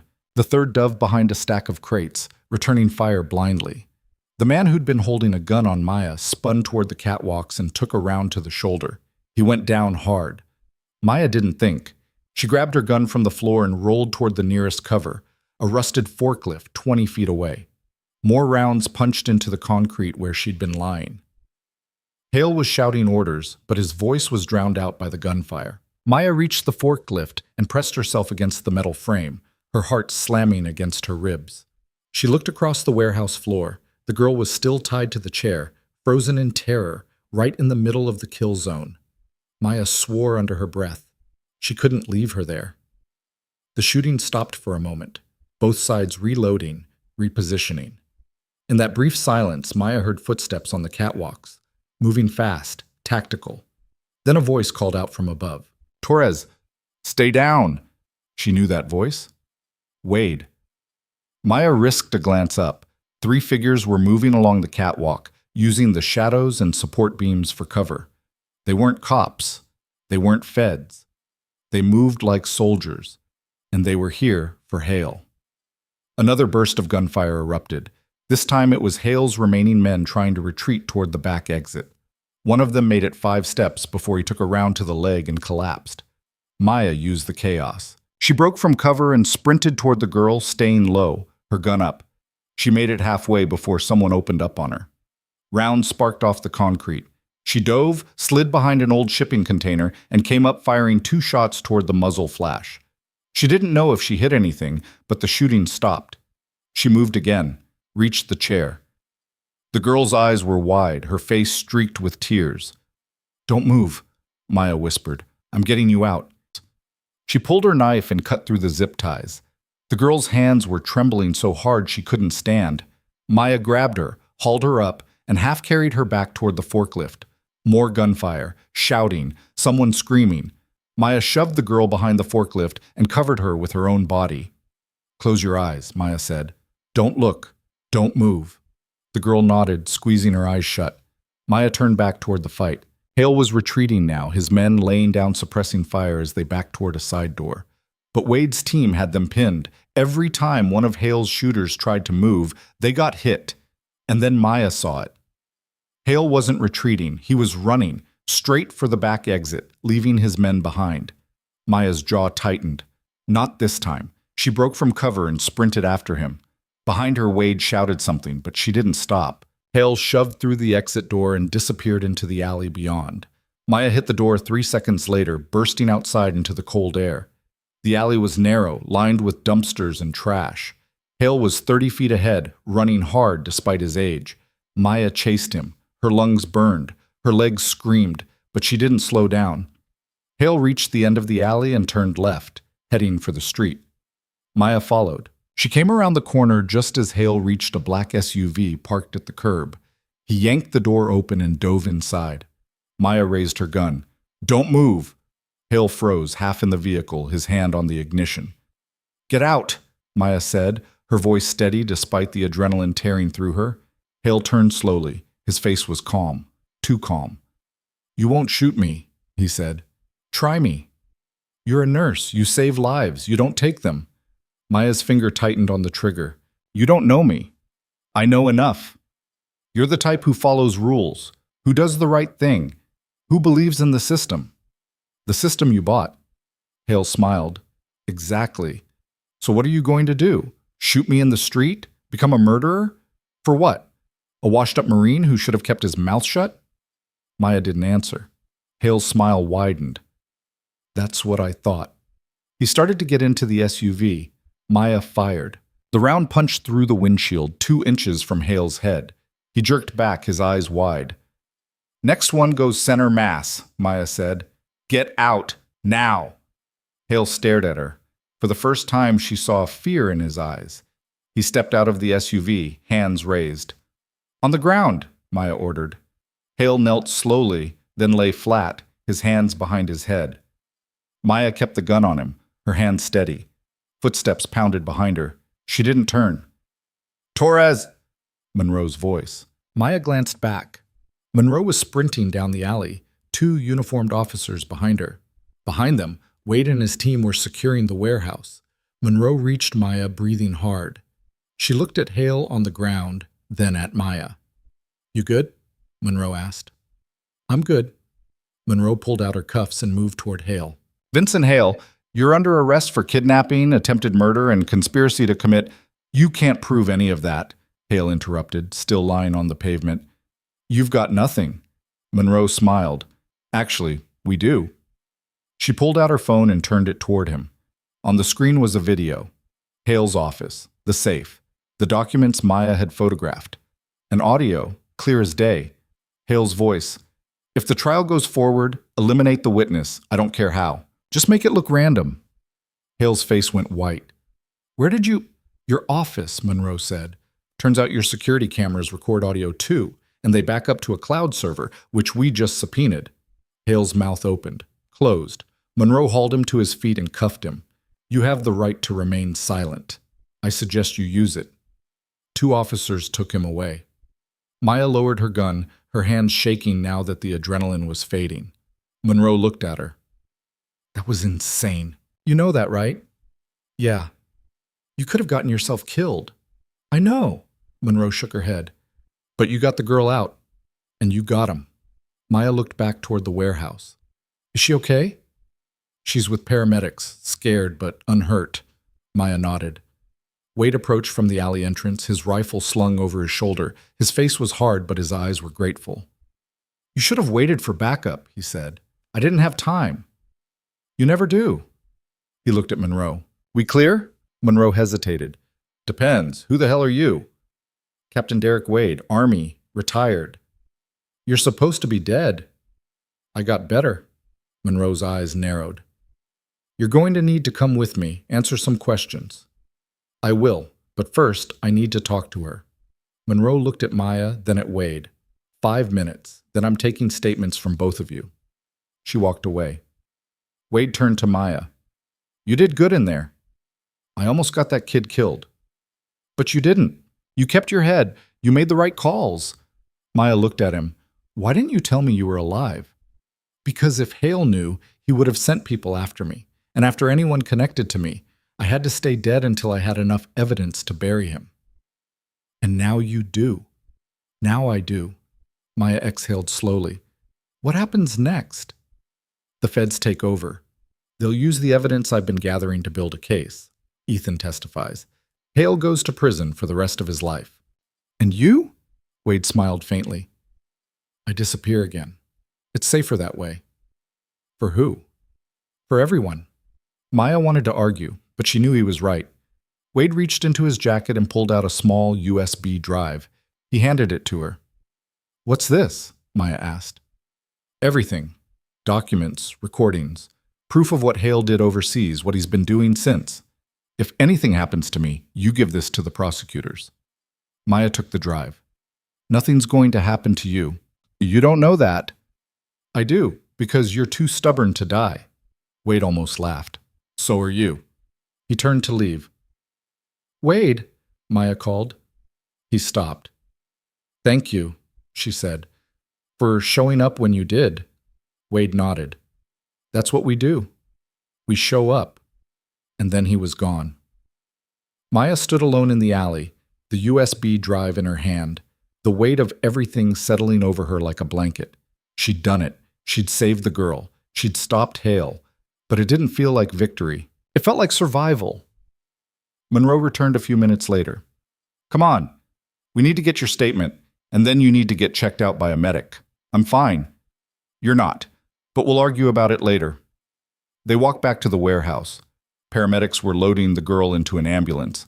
She was wrapped in a blanket, her mother beside her holding her hand. Ethan was there too, in a wheelchair, his face streaked with tears. He looked up when he saw Maya. "Thank you," he mouthed. Maya nodded. She gave her statement to Monroe in the back of a squad car. Then she sat on the curb and watched as the crime scene techs processed the warehouse. Photographing, measuring, cataloging. The sun was setting by the time they finished. Monroe drove her back to the precinct. "You're going to be called to testify," Monroe said as they pulled into the parking lot. "At the trial. They'll want your account of what happened." "I know. And you'll probably get a commendation, maybe even a medal." Maya looked at her. "I don't want a medal." "Then what do you want?" Maya thought for a moment. "I want to go back to work. I want to do my job. That's it." Monroe studied her. "You're a strange one, Torres." "So I've been told." Monroe parked and turned off the engine. "For what it's worth, you did the right thing. All of it, even the crazy parts." Maya almost smiled. "Thanks." She got out and walked to her car. It was over. Hale was in custody. Ethan and his daughter were safe. The case would move forward. But as Maya drove home, she couldn't shake the feeling that something was still wrong. She pulled into her apartment complex and sat in the car for a moment, staring at the building. Then she saw it. Her apartment window, 3rd floor. The light was on. She hadn't left it on. Maya's hand moved to the gun in her bag. She got out slowly, her eyes on the window. She climbed the stairs, her footsteps silent. When she reached her door, she paused. It was unlocked. Maya pulled her gun and pushed the door open. Inside, the apartment was dark except for the light coming from the bedroom. She moved through the living room, her back to the wall, her breathing controlled. She reached the bedroom door and stopped. Someone was sitting on her bed. A woman. Mid-30s. Dark hair. Expensive suit. She looked up when Maya entered. "Hello, Maya," the woman said. Maya's gun stayed up. "Who the hell are you?" The woman smiled. "My name is Dr. Lauren Vance. We've met before. I hired you." Maya's stomach dropped. "What are you doing in my apartment?" Vance stood slowly, her hands visible. "I came to congratulate you. You did exactly what I needed you to do." Maya's finger moved to the trigger. "What are you talking about?" "You exposed Vincent Hale. You forced his hand. You made him desperate enough to make mistakes." Vance's smile widened. "And now he's going to prison, which is exactly what I wanted." Maya's mind raced. "You set this up. All of it." "Not all of it, but enough. I knew Hale had enemies. I knew Ethan Cole was one of them. And I knew that if I put the right person in the right place at the right time, everything would fall into place. You used me. I gave you an opportunity, and you took it." Maya's hands shook. "Why?" "Because Hale destroyed my brother. 5 years ago. He was a contractor working for Ironclad. He found out what Hale was doing and tried to blow the whistle. Hale had him killed. Made it look like an accident." Vance's voice didn't waver, didn't crack. "I've been waiting for this moment for 5 years," she continued, "building my career, gaining access, positioning myself. And when Ethan Cole walked back into Crescent Bay, I knew it was time." Maya lowered her gun slightly. "You could have just gone to the police." "With what? Suspicions? Theories?" "Hale's too smart for that. I needed proof. I needed him to act, and you gave me that." "And if I died in the process?" Vance's expression didn't change. "Then someone else would have taken your place." Maya stared at her. "You're worse than he is." "No, I'm exactly what he made me." Vance walked past Maya toward the door. She paused in the doorway. "You should know," Vance said. "The hospital board is very impressed with your work. They're considering promoting you. Director of Trauma Services, new program. Significant pay increase." Maya's jaw tightened. "I don't want it." "You will. Because you're good at this, saving people, fighting for them. And that's exactly what this city needs." Vance left. Maya stood alone in her apartment, the gun still in her hand, her mind reeling. She'd thought she was in control, but she'd been a piece on someone else's board the whole time. She sat down on the bed and stared at the floor. Her phone buzzed. A text from Monroe. Hale's lawyer just showed up. Big name firm. He's already talking about bail. Maya read the message twice. Then she stood, grabbed her bag, and walked out. She wasn't done yet, because men like Hale didn't go down easy, and women like Vance didn't get to walk away clean. Maya had spent 3 years keeping her head down, following orders, staying quiet. But that was over now. She drove to the precinct, walked straight into Monroe's office. Monroe looked up, surprised. "Torres, what are you I need to talk to the DA, Maya said. Now. About what? About Dr. Lauren Vance, and about how she's been manipulating this case from the beginning. Monroe's eyes widened. What are you talking about? Maya pulled out her phone and started typing. I'm talking about conspiracy. I'm talking about obstruction of justice. And I'm talking about making sure that when Hale goes down, he doesn't go down alone. Monroe leaned back in her chair. You sure you want to do this? Maya met her eyes. I've never been more sure of anything in my life. Monroe picked up her phone. All right, let's burn it all down. 2 hours later, Maya sat across from Assistant District Attorney Marcus Reeves, no relation to her old Army contact, in a conference room downtown. Monroe was there. So was a federal prosecutor named Sarah Ortiz. Maya told them everything: Vance's visit, her confession, her role in orchestrating the entire situation. When she finished, Ortiz leaned forward. Can you prove any of this? Ortiz asked. She admitted it to my face. That's hearsay. Then get a warrant, search her office, her emails, her phone records. She's been planning this for 5 years. There's a trail. Ortiz and Reeves exchanged a look. We'll look into it, Reeves said carefully. But Dr. Vance is well connected. If we move on her without solid evidence, it could blow back on us. Then find the evidence. We'll try. Maya stood. Don't try. Do it. Because if you don't, she's going to walk away from this. And the next time she decides to play puppeteer with people's lives, someone's going to die. She walked out. Monroe followed her into the hallway. That took guts, Monroe said. Or stupidity. Maybe both. Maya leaned against the wall, suddenly exhausted. You think they'll actually investigate her? Maya asked. I think they'll make noise. Whether they follow through, Monroe shrugged. That's above my pay grade. Maya closed her eyes. Go home, Monroe said. Get some sleep. This isn't over, but you've done enough for one day. Maya nodded and walked out. But she didn't go home. She went to the hospital. It was nearly midnight when she arrived. The night shift was in full swing. She walked through the halls, her badge getting her past security without question. She took the elevator to the 5th floor. Vance's office. The door was locked, but Maya still had her lockpick kit. It took her less than a minute.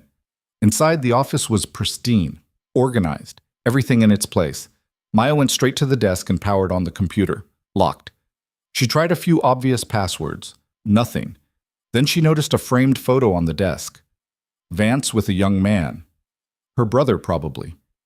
The one Hale had killed.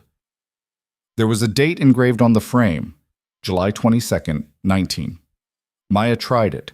The computer unlocked. She opened the email client and started searching. Keywords, names, dates. It took her 20 minutes, but she found it. An email chain between Vance and an unknown sender, encrypted. But Vance had saved drafts, plans, timelines, instructions. When Cole arrives, make sure Torres is assigned to his case. She has the background. She'll act. If Hale takes the bait, we move to phase 2. Acceptable losses are necessary. Maya's hand shook as she forwarded the emails to her own account, then to Monroe, then to the DA. She shut down the computer and left. By the time she reached her car, her phone was ringing. Monroe. You broke into her office, Monroe said flatly. Yeah. You know that's illegal. Yeah.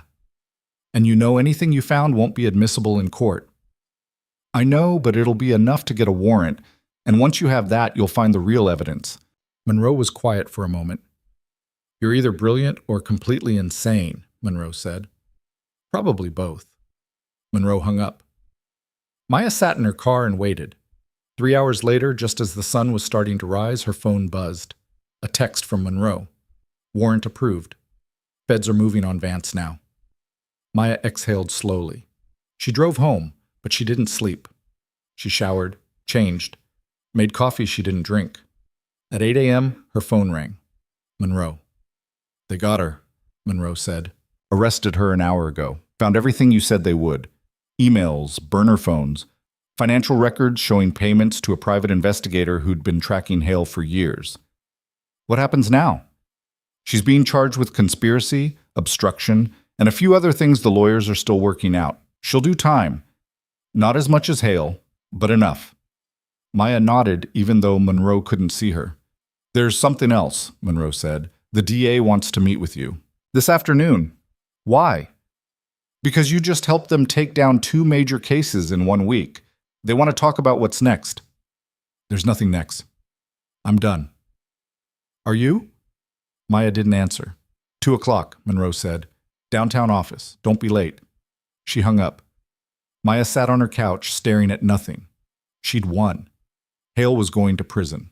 Vance was going to prison. Ethan and his daughter were safe. But she felt empty. Because the truth was, she didn't know what came next. For 3 years, she'd been running from who she used to be. And for 1 week, she'd been forced to become that person again. And she'd been good at it. Too good. At 2 o'clock, Maya walked into the DA's office downtown. Marcus Reeves was there. So was Sarah Ortiz. And sitting at the head of the table was a man Maya didn't recognize. Tall. Early 50s. Salt and pepper hair. Sharp suit. He stood when she entered. Nurse Torres, he said, extending his hand. I'm Deputy Director Alan Foster, Department of Justice. Maya shook his hand. What's this about? Sit, please. She sat. Foster sat across from her, folding his hands on the table. You've had quite a week, he said. That's one way to put it. You exposed a major defense contractor involved in weapons trafficking, war profiteering, and murder. You rescued a kidnapping victim, and you helped us uncover a conspiracy that goes back half a decade. Foster leaned forward. That's not the work of a nurse. Maya's jaw tightened. I did what needed to be done. Exactly, and that's why we want to talk to you. About what? Foster glanced at Ortiz, then back at Maya. About a position, he said. With us. Maya frowned. I'm not a cop. I'm not a Fed. We know, but you have skills we need. Medical training, combat experience, the ability to think on your feet under pressure. And most importantly, you're not afraid to do what's right, even when it's dangerous. What kind of position? Consultant. You'd work with federal task forces on cases involving military contractors, organized crime, human trafficking, situations where traditional law enforcement doesn't have the expertise or the access. Maya stared at him. You want me to be a spy?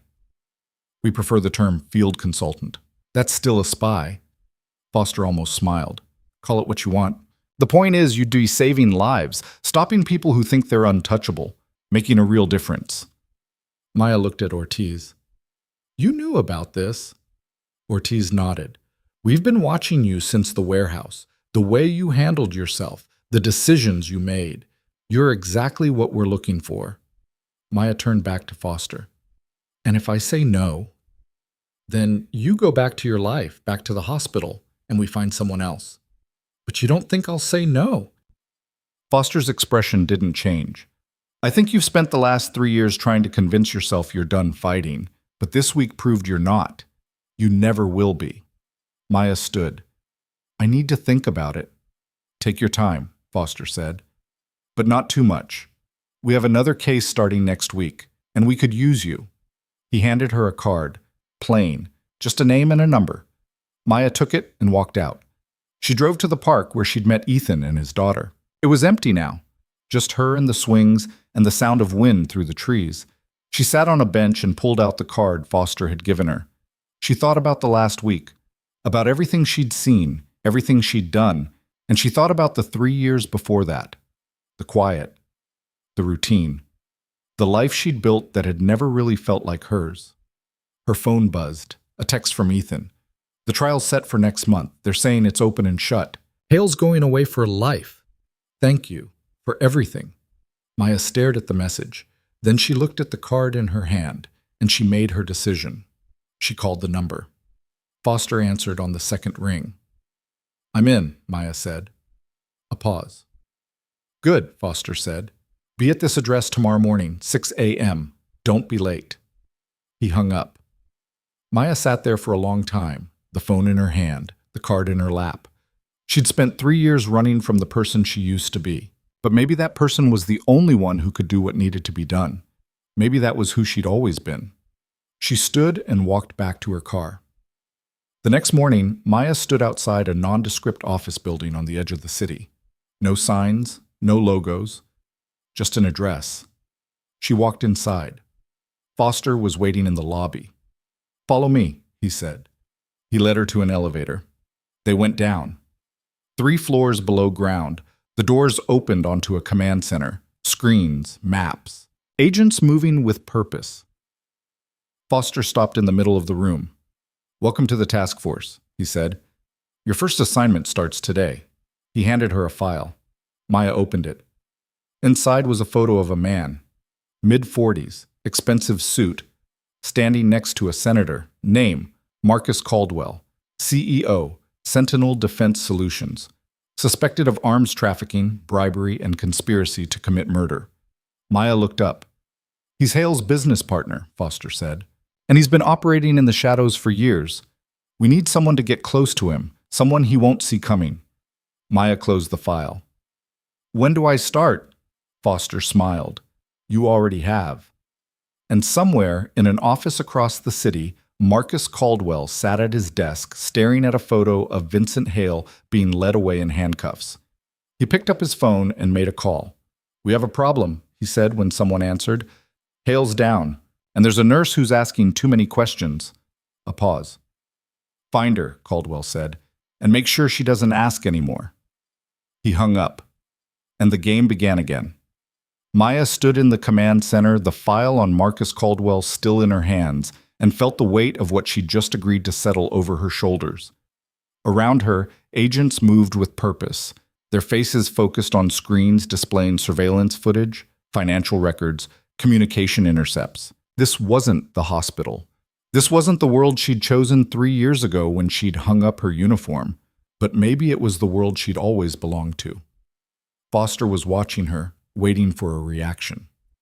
What's the timeline? Maya asked. Fast. Caldwell's expecting Hale's arrest to slow things down. He's consolidating power, moving assets, covering tracks. We've got a narrow window before he disappears into layers of shell companies and offshore accounts we'll never crack. And you think I can get close to him? I know you can. Caldwell's hosting a fundraiser tomorrow night, medical charity. He'll be looking for people to photograph with, people who make him look legitimate. Maya looked down at the photo again. Caldwell's smile was practiced. Perfect. The kind that didn't reach his eyes. He doesn't know who I am, she said. Not yet, but he will. We're going to make sure of it. Foster led her to a smaller room off the main floor. Inside, 2 people were waiting. A woman in her 30s with sharp features and a tablet in her hands, and a man, older, with the bearing of someone who'd spent decades in the field. This is Agent Kara Singh, Foster said, gesturing to the woman. She'll be your handler. And this is Agent Tom Garrett.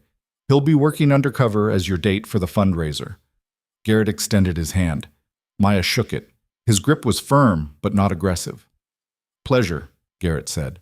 I've read your file. Impressive work last week. It wasn't work. It was survival. Best kind of training there is, Singh stepped forward. We've created a cover identity for you. Dr. Maya Reyes, trauma surgeon, recently relocated from Seattle. You're at the fundraiser representing a medical nonprofit that Caldwell's been courting for donations. And my actual job? Get him talking, plant doubt, make him think someone's on to him. We want him rattled. People make mistakes when they're scared. Maya set the file down on the table. What if he checks my background? We've made sure it holds up, medical license, published papers. Even a LinkedIn profile. You're real enough to pass any surface check. And if he digs deeper? Singh's expression didn't change. Then we pull you out before it gets messy. Maya looked at Foster.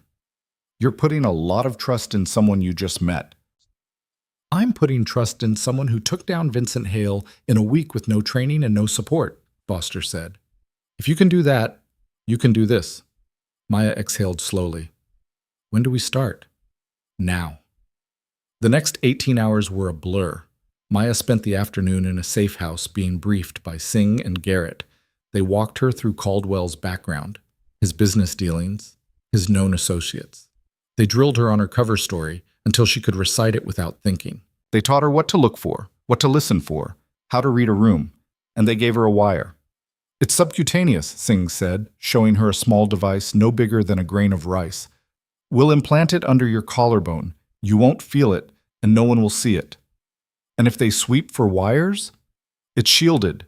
It'll read as a medical implant, pacemaker, insulin pump, something benign. Maya nodded. Do it. The procedure took 10 minutes. A local anesthetic, a small incision. The device slid into a place beneath her skin, and Singh sealed the wound with surgical glue. You're live, Singh said, tapping her earpiece. Say something. Testing, Maya said. Her voice came through the speakers in the room, clear and sharp. Perfect, Singh said. We'll be listening the whole time. If anything goes wrong, just say the word Seattle. We'll have a team on you in under 2 minutes. Maya touched the spot where the device was implanted. She couldn't feel it, couldn't see it, but she knew it was there. That night, Maya stood in front of a mirror in the safe house wearing a black dress Singh had picked out for her. It was elegant, expensive. Nothing she would have chosen for herself, but it fit. Garrett appeared in the doorway, dressed in a tailored suit. You clean up nice, he said. So do you. You ready for this? Maya looked at her reflection, at the woman staring back at her. She didn't look like a nurse. She didn't look like a soldier. She looked like someone who belonged in Caldwell's world. Yeah, she said. I'm ready. The fundraiser was held at the Harrington Hotel, a glass and marble palace in the heart of downtown. Valets in white jackets opened car doors. Photographers lined the red carpet. Inside, the ballroom was filled with people in designer clothes, holding champagne glasses and talking in hushed, important tones. Maya walked in on Garrett's arm, her head high, her expression calm. Remember, Singh's voice said in her ear, quiet and steady. You're Dr. Maya Reyes, trauma surgeon. You've saved lives. You belong here. Maya scanned the room. She spotted Caldwell almost immediately. He was standing near the bar, surrounded by a small crowd, holding court. His suit was impeccable. His smile was warm. And when he laughed, everyone around him laughed too. Target acquired, Garrett murmured. I see him. They moved through the crowd slowly, stopping to exchange pleasantries with other guests, playing their roles. Maya let Garrett do most of the talking. She smiled, nodded, sipped champagne she had no intention of drinking. And then Caldwell saw her. His eyes flicked to her across the room, and for a moment their gazes locked. He excused himself from his group and walked toward her. Showtime, Singh said in her ear. Caldwell stopped in front of her, his smile polished and practiced. I don't believe we've met, he said, extending his hand. Marcus Caldwell. Maya shook his hand. Maya Reyes. Dr. Reyes, Garrett added. Trauma surgeon, one of the best in the country. Caldwell's smile widened. A doctor? How wonderful! Are you here with the Medical Foundation? I am. We're doing some incredible work in underserved communities. I heard you've been a supporter. I try to give back where I can. Medicine, education, veterans services. It's important to me. Maya kept her expression neutral. Veterans services? That's admirable. Do you have military experience? Not personally, but I work closely with the defense industry. I've seen firsthand the sacrifices our service members make. It's the least I can do to support them. And what kind of work do you do in the defense industry? Caldwell's smile didn't falter, but something shifted in his eyes. Consulting, logistics, helping the right people get the right resources to the right places. Sounds complicated. It can be, but someone has to do it. Maya tilted her head slightly. I heard about Vincent Hale. Terrible business. You must have known him. The shift was subtle, a tightening around Caldwell's mouth, a fractional pause before he answered. I did. It's tragic, really. A good man brought down by bad decisions. Were you close? Business acquaintances, nothing more. Still, must be unsettling, knowing someone like that. Caldwell's smile turned colder. Doctor? Reyes, are you a doctor or a journalist? Maya smiled back.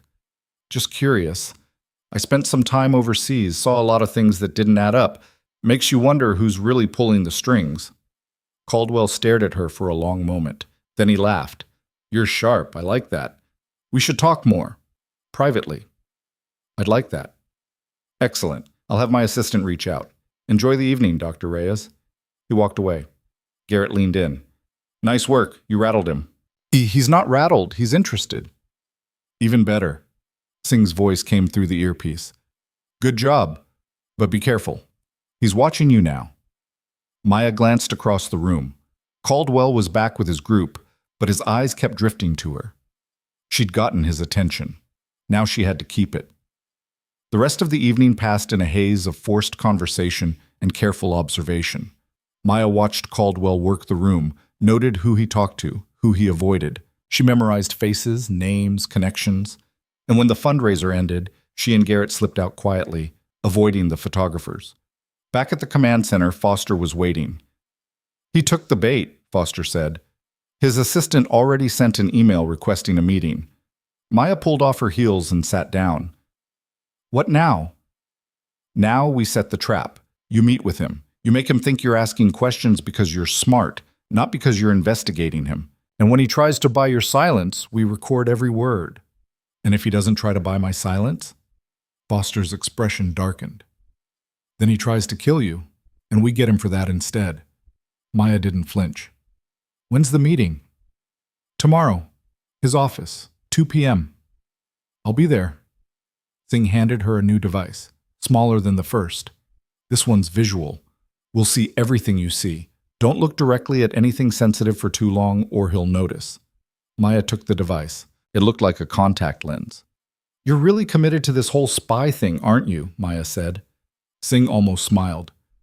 It keeps people alive, including you.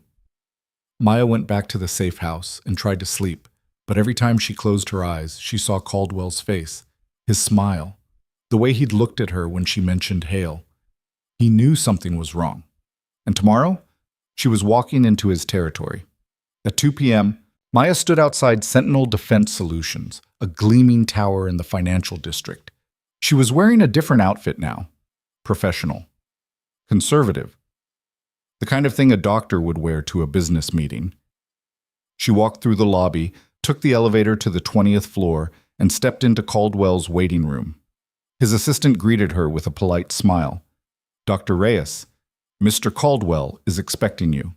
Maya followed her down a hallway lined with awards and photos. Caldwell shaking hands with generals. Caldwell at military bases. Caldwell standing in front of fighter jets and armored vehicles. The assistant opened a door at the end of the hall. Inside, Caldwell was sitting behind a massive desk, his jacket off, his sleeves rolled up. He stood when Maya entered. Dr. Reyes, thank you for coming. Thank you for the invitation. He gestured to a chair. Maya sat. Caldwell remained standing, his hands in his pockets, his expression casual. I wanted to talk to you, he said, because I was impressed by what you said last night, about pulling strings, about things that don't add up. Just observations. Smart observations, the kind that make me think you're someone who sees the world clearly, who understands how things really work. And how do they work, Mr. Caldwell? He smiled. Please, call me Marcus. All right, Marcus. He walked to the window looking out over the city. The world runs on power, Dr. Reyes. Money, influence, access. People like to pretend it's about justice or fairness or democracy. But at the end of the day, it's about who has the most leverage. And you have leverage. I have resources, and I use them to make sure the right people get what they need. Even if the wrong people get hurt in the process? Caldwell turned to face her. Everyone gets hurt eventually. The question is whether their suffering means something. Maya kept her expression neutral. That's a cold way to look at it. It's a realistic way. You've been overseas, Dr. Reyes. You've seen what happens when idealism meets reality. People die. And the ones who survive are the ones who understand the game. Is that what this is? A game? Everything's a game. The only question is whether you're playing to win or playing to lose. Maya stood. And what about the people who don't want to play at all? Caldwell's smile faded. They get crushed, because the game doesn't stop just because you opt out. Is that a threat? It's a fact. They stared at each other. Then Caldwell's expression softened. But I didn't bring you here to threaten you, Dr. Reyes. I brought you here to make you an offer. What kind of offer? A consulting position with my foundation. You'd work on medical programs for veterans, high profile, well compensated, and you'd have access to resources most doctors only dream of. In exchange for what? In exchange for your discretion and your loyalty. Maya's pulse quickened. You want me to stop asking questions? I want you to ask the right questions, to the right people, and to understand that some things are better left alone. Like Vincent Hale. Caldwell's jaw tightened. Hale made mistakes. I'm offering you a chance not to make the same ones. Maya looked at him, at the man who'd built an empire on the bodies of people he'd never met. Who thought he could buy her silence with money and titles? I'll think about it, she said. Don't think too long. Opportunities like this don't come around often. Maya walked out. In her ear, Singh's voice was tight. We got it, every word. That's obstruction, conspiracy, enough to start building a case. Good, Maya said quietly. Get out of there, now. Maya took the elevator down, walked through the lobby, and stepped outside. And that's when she saw them. Two men in dark suits standing by a black SUV parked at the curb. They weren't trying to hide. They were watching her. We've got a problem, Maya said. We see them, Singh said. Keep walking. Don't run. Garrett's 2 blocks away. Maya walked. The men followed. She turned a corner. They turned too. Faster, Singh said. Maya picked up her pace. Her heart was hammering now. She saw Garrett ahead, standing by a sedan, his hand under his jacket. The men behind her moved faster. Maya broke into a run. So did they. Garrett stepped into the street, his gun drawn. Federal agents, stop! The men stopped, but they didn't run. One of them reached for something inside his jacket. Don't, Garrett said. The man's hand stopped. Behind Maya, 3 more agents appeared, weapons drawn, surrounding the men. On the ground, one of the agents ordered. Now! The men complied, lying flat on the pavement. Maya stood there, breathing hard, her hands shaking. Garrett walked over. You good? Yeah. We got him. And we got Caldwell. It's over. Maya looked back toward the tower, toward Caldwell's office. It's not over, she said. Not yet. That night, federal agents raided Sentinel Defense Solutions. They seized servers, files, financial records. They arrested Caldwell in his office, in front of his employees, in front of the cameras. And they made sure the whole world saw it. Maya watched it happen from the command center, standing next to Foster, her arms crossed. Good work, Foster said. I didn't do this alone. No, but you started it. On the screen, Caldwell was being led out in handcuffs, his face tight with rage. What happens now? Maya asked. Now we build the case. We connect Caldwell to Hale. We trace the money. We find everyone who was involved, and we bring them all down. And me? Foster looked at her. That's up to you. You can walk away. Go back to nursing. Pretend this never happened. Or you can stay. Help us finish what you started. Maya thought about the last 2 weeks. About Ethan. About his daughter. About all the people who'd been hurt by men like Hale and Caldwell. I'll stay, she said. But on my terms. What terms? I don't want to be a spy. I want to be a medic. I want to help the people you're trying to save, not just gather evidence. Foster considered this. We can work with that. Maya nodded. Then I'm in. Over the next 3 weeks, Maya worked with the federal task force to build the case against Caldwell.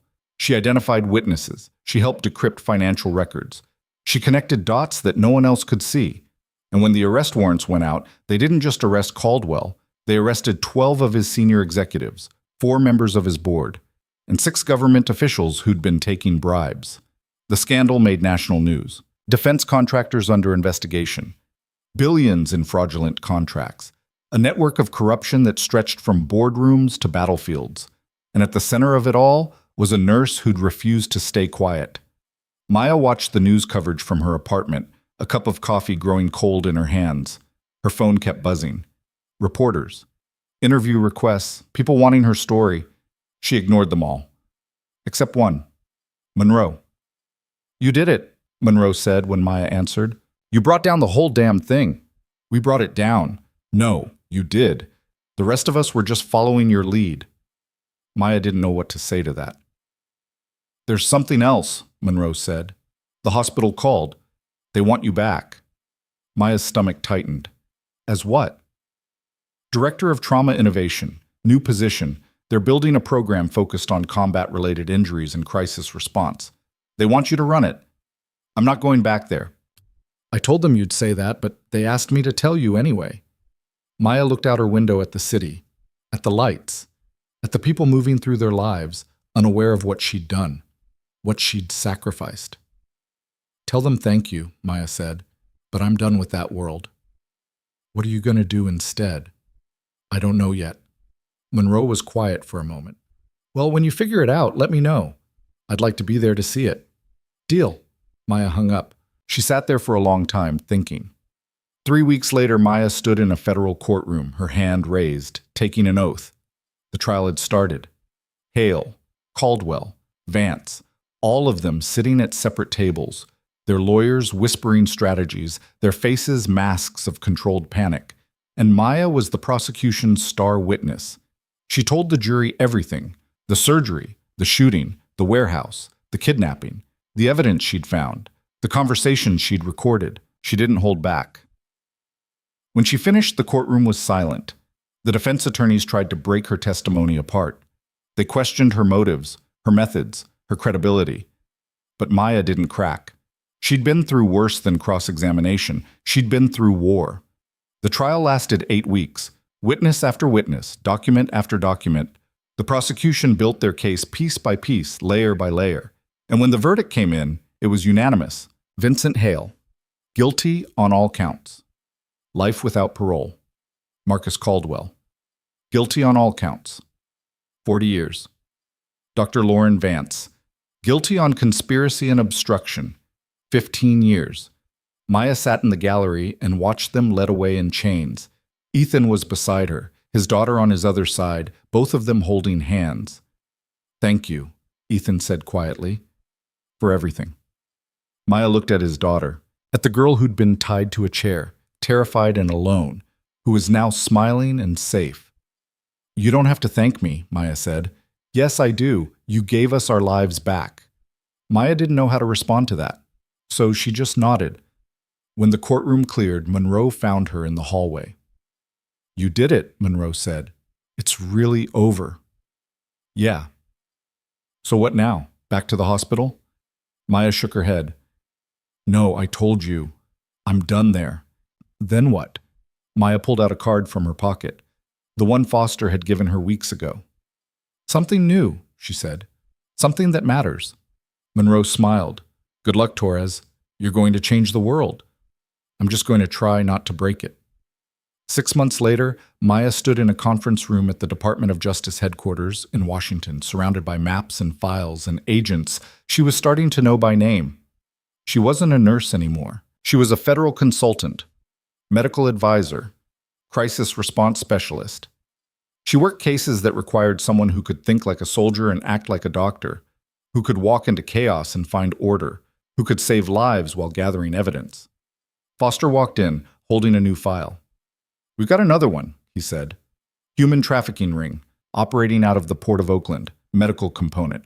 They're using fake clinics to traffic women and children. We need someone who can go undercover." Maya took the file. "When do I leave?" "Tomorrow morning, 6 a.m. She opened it, read the details, memorized the faces. "I'll be ready." Foster started to leave, then stopped. "You know, when I first met you, I thought you were just lucky. Right place, right time. And now? Now I think luck had nothing to do with it. You're exactly where you're supposed to be."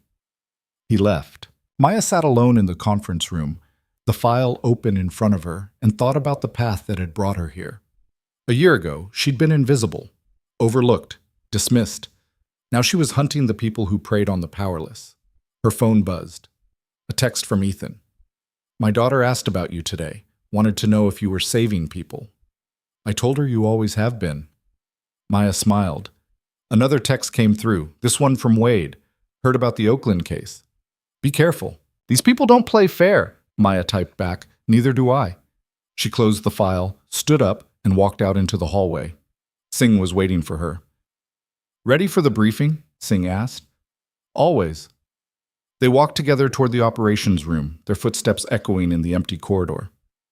Can I ask you something? Singh said. Sure. Why do you do this? You could have walked away, gone back to a normal life. Why didn't you? Maya thought about it. Because walking away means someone else dies, she said finally, and I'm not okay with that anymore. Singh nodded. Fair enough. They reached the operations room. Inside, a dozen agents were waiting, screens glowing with surveillance footage, tactical maps spread across tables. Maya stepped inside and felt the familiar weight of purpose settle over her shoulders. This was who she was now. Not the quiet nurse who kept her head down. Not the soldier who followed orders without question. She was something new. Something forged in fire and sharpened by necessity. She was the person who showed up when no one else would. The person who refused to stay silent. The person who fought for those who couldn't fight for themselves. And she was just getting started. A year later, Maya stood on a stage at Crescent Bay Medical Center, wearing a suit she still wasn't used to, looking out at a room full of doctors, nurses, and hospital administrators. They'd invited her back, not as a nurse, as a speaker. The Director of Trauma Innovation, a position created after Vance's arrest and named in honor of the work Maya had done, stood at the podium, introducing her. Maya Torres is proof that courage doesn't announce itself, the director said. It shows up quietly, does the work, and changes everything. Applause filled the room. Maya walked to the podium, her hands steady, her mind clear. She looked out at the faces staring back at her. Some of them she recognized from a year ago. The ones who'd watched her walk into that operating room. The ones who'd made jokes. The ones who'd dismissed her. They weren't laughing now. A year ago, Maya began, her voice calm and strong, I walked into an operating room in this hospital where no one knew my name, where people made assumptions about who I was and what I could do. She paused, letting the words settle. I didn't correct them. I didn't defend myself. I just did my job. Because I'd learned a long time ago that proving yourself with words doesn't mean anything. You prove yourself with action. The room was completely silent now. But here's what I learned after that, Maya continued. Silence has a cost. And sometimes, the most dangerous thing you can do is stay quiet when people need you to speak up. She looked directly at the crowd. You're doctors, nurses, medical professionals. You took an oath to do no harm, but sometimes doing no harm means doing something hard, something uncomfortable, something that puts you at risk. Maya stepped closer to the edge of the stage. I'm not here to tell you to be heroes. I'm here to tell you to be human, to see the people in front of you, to fight for them when they can't fight for themselves. To refuse to walk away just because it's easier. She glanced at the wings of the stage where Ethan was standing with his daughter, both of them watching. A year ago, a man came into this hospital dying, Maya said. And if I'd stayed quiet, if I'd followed the rules and kept my head down, he would have died on that table. His daughter would have grown up without a father, and the people who heard him would have walked free. Her voice didn't waver. But I didn't stay quiet, and neither should you. The applause started slowly, then it built and built. Maya stepped back from the podium and walked off the stage. Monroe was waiting in the hallway. That was one hell of a speech, Monroe said. Thanks. You know they're going to put that online. It's going to go viral. Maya shrugged. Let it. Monroe smiled. You've changed, Torres. Yeah, I have. For the better. I hope so. They walked out of the hospital together, into the sunlight, into a world that felt different now. Maya's phone buzzed. A message from Foster. New case. Big one. International. Need you in D.C. tomorrow. Maya looked at the message, then at the hospital behind her. She'd come full circle, but she wasn't the same person who'd walked through those doors a year ago. She was stronger, sharper, more certain of who she was and what she was meant to do. She typed a reply. I'll be there. She slipped her phone into her pocket and kept walking. Because the fight wasn't over. It never would be. But now, Maya wasn't just surviving. She was winning, and she was teaching others to do the same. Months later, Maya sat in a small coffee shop in Georgetown, waiting. The case in Oakland had closed successfully. 3 trafficking rings dismantled, 47 victims rescued, 11 arrests. And now she was here meeting someone new. A young woman walked in, early 20s, nervous. She scanned the room until her eyes landed on Maya. Maya raised her hand. The woman walked over and sat down. "Dr. Torres?" she asked. "Just Maya. You must be Jennifer." The woman nodded. "Thank you for meeting with me. Foster said you wanted to talk, something about a case." Jennifer pulled out a folder and slid it across the table. "My sister disappeared 6 months ago," she said, her voice shaking. "The police say she ran away, but I know she didn't. I think she was taken." Maya opened the folder. Inside were photos, documents, notes written in desperate, messy handwriting. "Why come to me?" Maya asked. "Because I heard what you did, how you saved that Marine, how you took down Vincent Hale, how you don't give up." Jennifer's eyes filled with tears. "Everyone else gave up on my sister, but I can't, and I thought maybe you wouldn't either." Maya looked at the photos, at the young woman's face smiling back at her from happier times. She thought about Ethan's daughter, about all the people she'd saved, about all the people she couldn't, and she thought about the choice in front of her. The safe choice would be to pass this to someone else, to stick to federal cases, to stay in her lane. But Maya had never been good at staying in her lane. She closed the folder and looked at Jennifer. "Tell me everything," Maya said. Jennifer's face flooded with relief. "Thank you. Thank you so much." "Don't thank me yet. This is going to be hard, and there's no guarantee we'll find her." "I know, but at least we're trying." Maya nodded. "Then let's get to work." 2 months later, Maya stood in an abandoned warehouse outside Baltimore, federal agents surrounding her as they pulled a young woman from a shipping container. Jennifer's sister, alive. The woman collapsed into Maya's arms, sobbing. "You're safe now," Maya whispered. "You're safe." Behind her, agents were arresting 3 men, the ones who'd taken her, the ones who'd planned to sell her. Maya held the woman until the paramedics arrived, and when they took her away, Jennifer ran up and threw her arms around Maya. "You found her," Jennifer sobbed. "You actually found her." Maya didn't say anything. She just held the young woman while she cried, because sometimes words weren't necessary. Sometimes showing up was enough. That night, Maya sat alone in her hotel room, exhausted but unable to sleep. Her phone rang. It was Foster. "Congratulations," he said. "Another win." "Thanks. You know, when I recruited you, I thought you'd be good, but I didn't think you'd be this good. I'm just doing what needs to be done." "No, you're doing what no one else can do. And you're doing it better than anyone I've ever seen." Maya was quiet. "There's something I want to talk to you about," Foster continued. "A new position, leading a task force, hand-picked team, cases like this one, people who fall through the cracks. Would you be interested?" Maya looked out the window at the city lights below. She thought about the last year, about everything she'd done, everyone she'd saved, and she thought about the person she'd become. Not perfect, not fearless, but strong, and certain, and unwilling to walk away. "Yeah," she said. "I'm interested." "Good. We'll talk details when you get back to DC." Foster hung up. Maya set her phone down and finally let herself breathe. A year ago, she'd been invisible.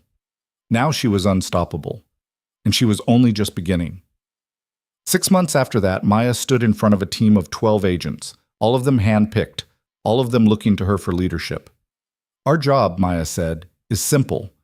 We find the people everyone else stopped looking for. We fight the battles no one else will fight, and we don't stop until we win." She looked at each of them. "This won't be easy, it won't be safe, and it won't always end well, but it will matter every single time." The agents nodded. "Questions?" Maya asked. No one spoke. "Good. Then let's get to work." They dispersed, moving to their stations, pulling up case files, making calls, and Maya stood in the center of the room, watching them, feeling something she hadn't felt in a long time. Pride. Not in herself, in what they were building together. Her phone buzzed, a text from Ethan. Saw the news. Congratulations on the promotion. My daughter says you're a superhero. I told her you're just a person who refuses to give up. Maya smiled and typed back. Tell her she's not wrong, and neither are you. She put her phone away and got back to work. Because there were people out there who needed saving, and Maya Torres had never been better at saving people than she was right now. The quiet nurse who'd walked into that operating room a year ago was gone.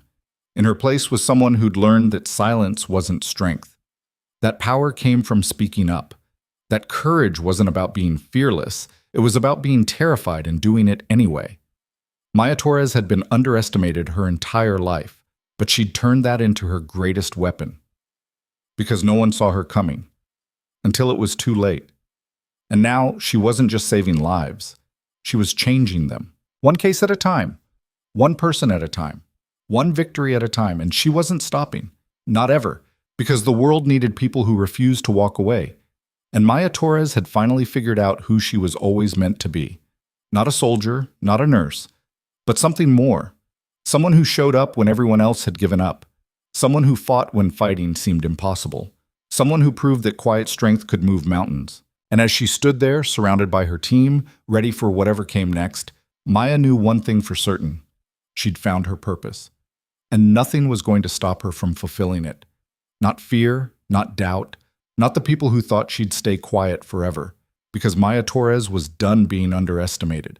And the world was about to find out what happened when someone who'd been dismissed her entire life finally decided to take up space. It was over for the people who preyed on the powerless.